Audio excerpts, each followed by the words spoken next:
Hello, welcome to Fiber Trek. My name is Sarah. Welcome, you are most welcome. Rob and I and our denizen wildlife survived a nor'easter this weekend. I spent a good chunk of that time keeping up with feeding my birds. There was quite a bit of wind, and this definitely kept the snow development and accumulation at bay, so cleaning out wasn't too bad. We just had to do it really early in the morning because Rob had to get to work. I was happy to keep my power and our running water. And I'm not sure that this picture does it justice, but I did try to capture some of the drifting that was happening on the lake. Of course, while all this is going on, it is really the best time to haul out all of your projects. And in this edition, I have some spinning, stitching, and knitting, as well as a new endeavor, which is jelly plate pressing, or pulling, I guess, in this instance. So I'm just going to give you a little peek into some of the fun I've been having with paper and paint.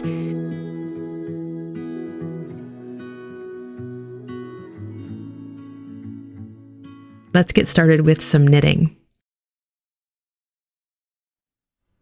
I have been working on the Rain Shawl by Sylvia McFadden, and I am knitting this in Cashmere People Yarns, which is a Kashgora blend of handspun from Tajikistan.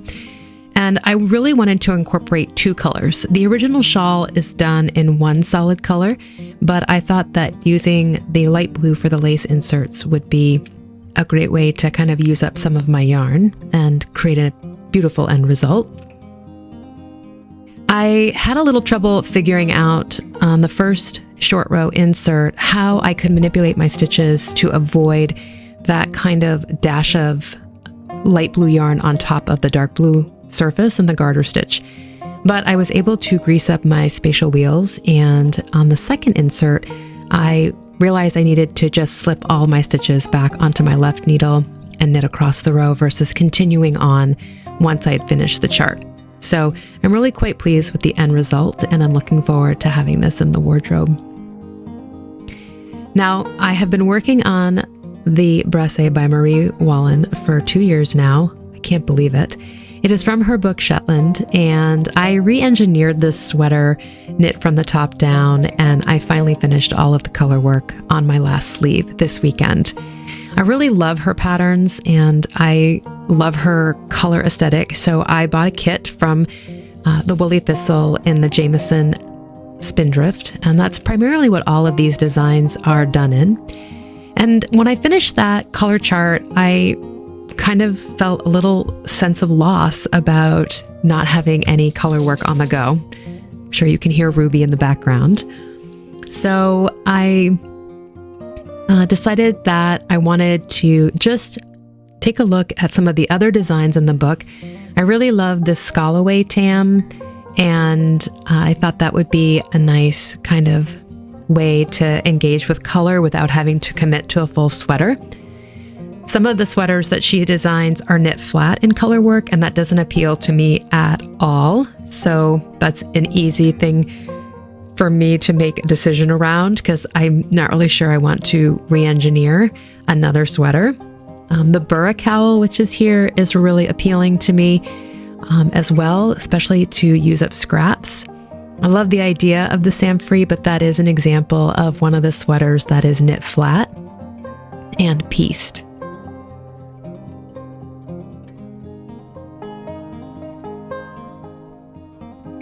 This particular book has quite a variety of designs and kind of color palettes, and also a variety of accessories. So hats, cowls, these mitts here. So great way to practice your color work. And then the piece de resistance is the yell. And I have some aspiration to knit this particular sweater.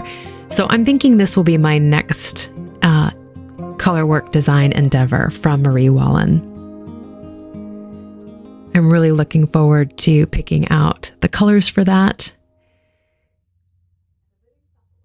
But in the meantime, it will be straight on till morning for my sleeve in the Bramble colorway in Jamieson and Spindrift. So I also sat down at my wheel this weekend. I have been powering through this Icelandic yarn I had prepared from my sheep this summer. It was returned as a roving, and I'm spinning it into kind of a heavy worsted Aran weight for a 2-ply for my nephew. I do a little bit of prep before I put it on the wheel. I do kind of loosen it up with my hands, because I am finding that there is quite a bit of shorter fiber. Icelandics are dual coat. So you have the tog, which is the long outer guard hair you can see there, and then the thal, which is a shorter, downier coat. So I thought I'd pull out these mini combs and see what kind of preparation I could get from that, what it might look like.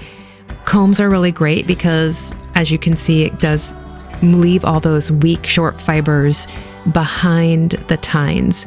Like I said, these are mini combs. You can get larger combs that have multiple rows. So the more rows you have, the more efficient you are at doing the fiber, less combing.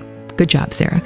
I do like to spin right off the comb, especially these mini ones. And this is my favorite preparation for spinning, worsted spinning, long fibers, primitive breeds, and in the natural colorways.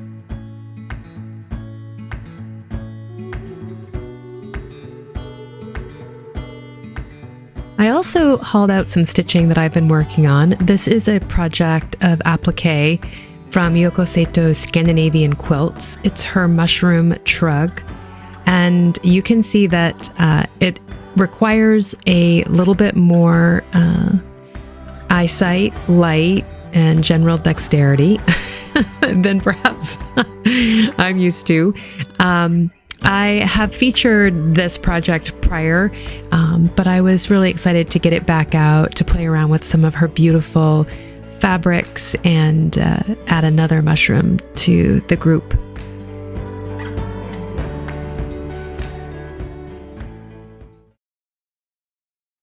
So this final portion of the podcast, I'm just going to show you a little bit about a new discovery that I made during my explorations of junk journaling. This is jelly plate press pulling. It requires a jelly plate, and I just purchased mine on Amazon, and I think you can do it with gelatin. I did not venture into that. Mine is an 8x10. They come in a variety of sizes. I am using acrylic paint. Again, this can go in so many directions, but I had acrylic paint at home, and I may have purchased some more just to have a little bit more variety of color. But these are all really basic, run-of-the-mill kind of craft acrylic paints. If you Google this, you'll find a lot of different ways to use distressed inks and stamping ink. So I'm good with the acrylic. So I needed the jelly plate, the acrylics, and a brayer. And then I also needed to gather up a variety of paper materials. So I started just by using copy or printer paper, packaging that comes in boxes, deli paper, rice paper. Really, you can use any material.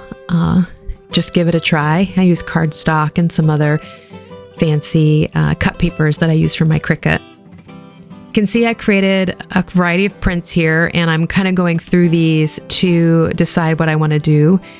If I want to keep them the way they are or print on them again. So you can print as many times as you would like, build up texture on it. I'm going to work with this particular piece of rice paper and stencils and masks.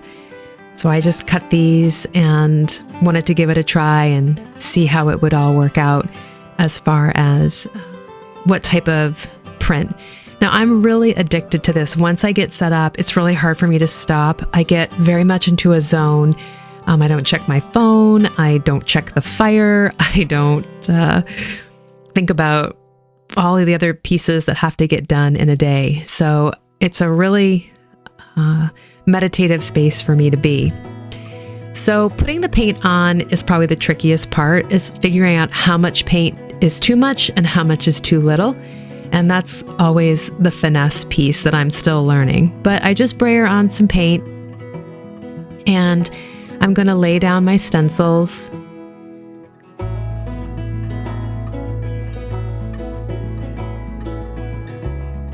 then I'm going to take my paper and I'm going to put it down on the plate, and I'm going to just rub my hands all over the plate, picking up that paint, trying to keep air bubbles out, which is harder to do when you have the stencil down. And then you just pull it back. All of that paint gets lifted off eventually. You don't really have to worry about the buildup of paint. And I think what I was really looking for here, and you're going to see it in a minute, is I'm going to pull these masks off of the plate, and it's going to leave the ghost print. So the acrylic is going to dry on that plate. You can see it's left that design. And now that paint is dry. So at this point, I can pick another collage background, or I can create a new piece altogether. So I'm going to lay down some more paint on top of what's already there.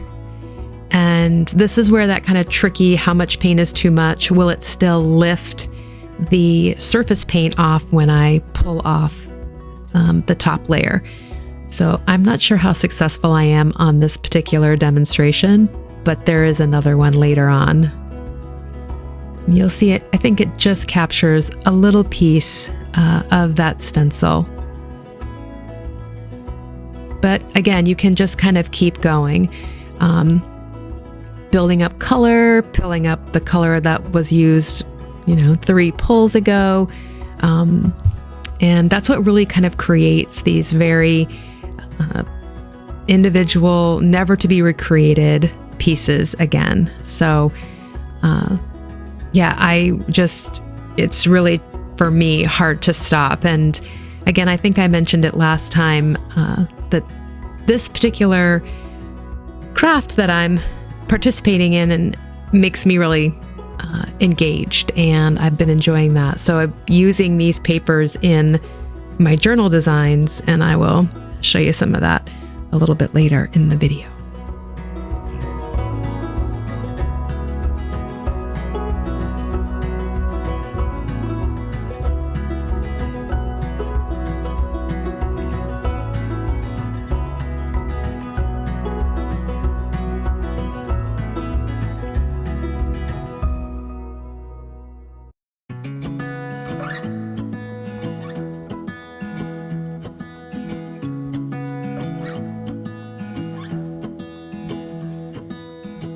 So this final pull that I wanted to do is where my kind of stencil and ghost print actually worked out into something that I really loved.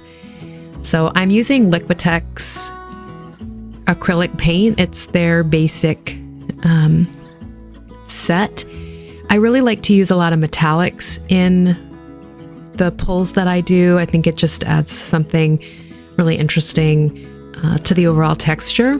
And I picked up these particular stencils from Played Crafts, as well as the chalk paint that I used. So the chalk paint that I have used provides a little bit more matte finish. It has a little bit more of a fresco finish because of the chalk in the paint. So again, you can really go anywhere you'd like with texture and color.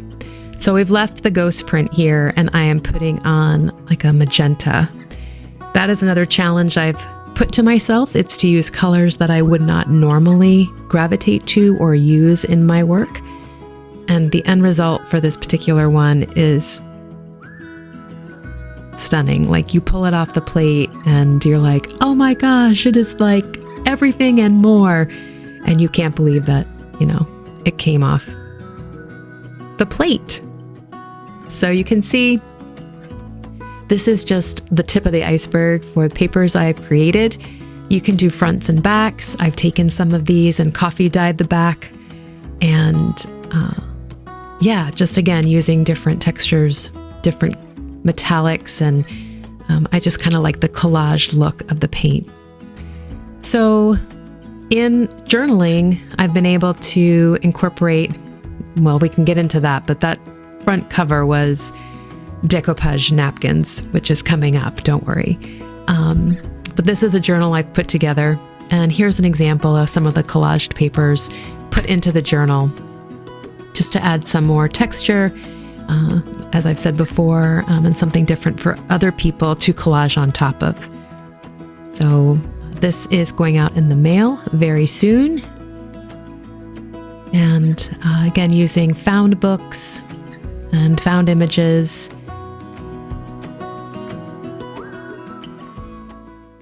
I really enjoy just putting the whole thing together, kind of having a vision and then doing the details and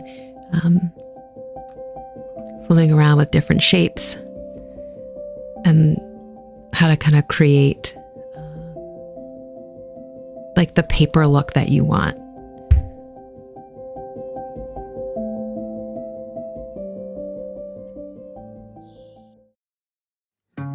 A very special thank you to people that are patrons of the podcast.